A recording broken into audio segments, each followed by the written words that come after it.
स्वागत आपका।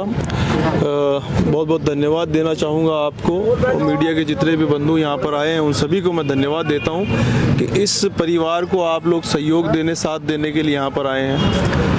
हम आम आदमी पार्टी के जितने भी लोग हैं वो आज यहाँ पर आए हैं इस परिवार को अपना समर्थन देने के लिए, और जब तक ये लड़ाई लड़ते रहेंगे तब तक हम इनके साथ कंधे से कंधा मिला करके खड़े रहेंगे।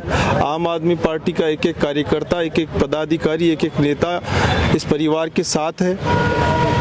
राजस्थान के अंदर आप देख रहे हैं जब से ये सरकारें बनी हैं तब से गरीब की, मजलूम की और पिछड़ों की, सबकी जो है बहुत बुरी हालत है। खास करके महिलाओं पे उत्पीड़न की बात की जाए तो वो देश के अंदर, देश में ही नहीं पूरी दुनिया के अंदर रिकॉर्ड कायम कर रही है। बड़ा दुख होता है ये देख करके कि हमारे राजस्थान का नाम सुनहरे अक्षरों में लिखा जाता था उसकी बहादुरी, शौर्य के लिए।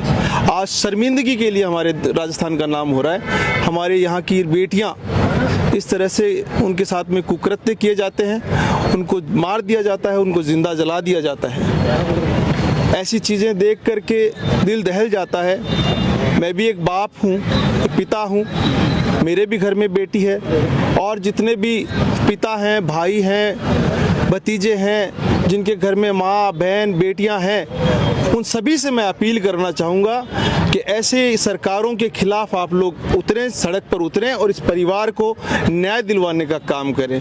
ये बेचारे कब से यहाँ इस धूप में, इस चिलचिलाती धूप के अंदर बैठे हुए हैं, इनको न्याय नहीं मिल पा रहा है। सरकार है वो आंख मूंदे बैठी है। सूबे के मुख्यमंत्री भजनलाल जी हैं, वो उल जुलूल से हरकतें करते हैं, उल जुलूल से बयान देते हैं, लेकिन कहीं भी उन्होंने एक सूबे के मुखिया होने का, परिवार का मुखिया होने का जो दायित्व होता है वो कहीं भी उन्होंने अपने आप के अंदर दिखाया नहीं है अभी तक। उनको संज्ञान लेना चाहिए। ऐसे निर्मम हत्या करने वाले हत्यारों को, ऐसे वहशी दरिंदों को जेल की सलाखों के पीछे डाल करके उनको फांसी के फंदे पर टांगना चाहिए था अब तक। तो जो देश के प्रधान सेवक हैं वो आज से कुछ महीनों पहले ये राजस्थान के अंदर ही कह रहे थे कि नहीं सहेगा राजस्थान महिलाओं का अपमान, और अब डबल इंजन की सरकार होने के बावजूद ये कृत्य हो रहा है। मैं तो ये कहता हूँ जहाँ जहाँ ये डबल इंजन की सरकार बनाते हैं ना, वहाँ पर लोगों पे अत्याचार, अन्याय और इस तरह के बलात्कार के मामले बड़े हैं। तो जहाँ भी हो सके इन डबल इंजन वालों से बचिए, इन बलात्कारी जनता पार्टी से बचिए।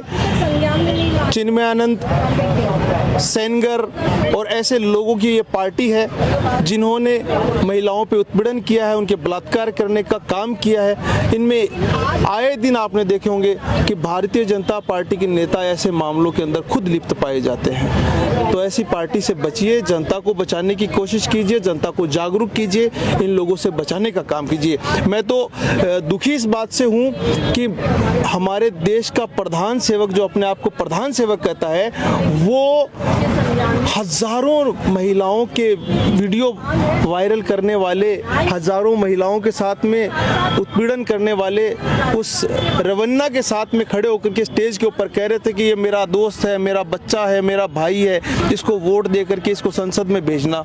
ऐसे लोगों के लिए तो अपील करते हैं वो, तो शर्म की बात है। उसका तो परिणाम आ गया है, सरकार ने जो रिजल्ट आया आपने भी देखे होंगे। लेकिन जो डिम्पल मीणा है, ये मीणा बिरादरी से आती है और एक बड़े नेता हैं किरोड़ीलाल मीणा, जो कि अक्सर देखा जाता है कि सरकार के खिलाफ बोलते हुए दिखाई देते हैं, अपनी सरकार के खिलाफ भी बोल देते हैं, लेकिन वो दिखाई नहीं दे रहे हैं इस बार। किरोड़ीलाल जी सिर्फ और सिर्फ अपने घर की राजनीति चमकाना जानते हैं, कभी अपनी पत्नी के लिए, कभी खुद के लिए वोट मांगना जानते हैं। उसके अलावा उनको समाज से कोई मतलब नहीं है साहब। अगर उनको समाज से मतलब होता तो आज ये परिवार यहाँ तड़प नहीं रहा होता, ये परिवार यहाँ इस चिलचिलाती धूप के अंदर यहाँ पर तड़प नहीं रहा होता।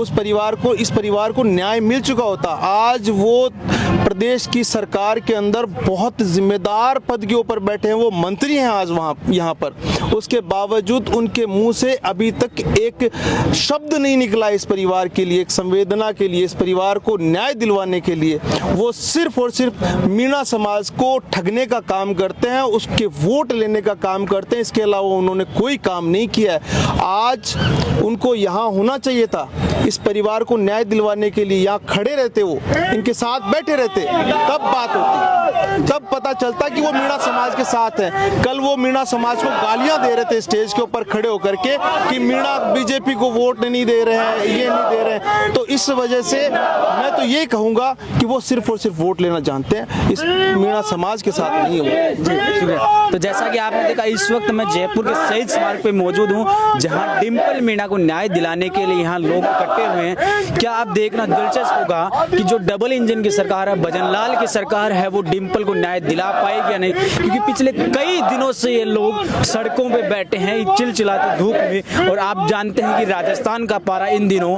50 के पार चल रहा है। क्या डिंपल को न्याय दिला पाएगी और उनके घर वालों को न्याय मिलेगा? तब तक के लिए मुझे दीजिए इजाजत। इस वक्त मैं जयपुर से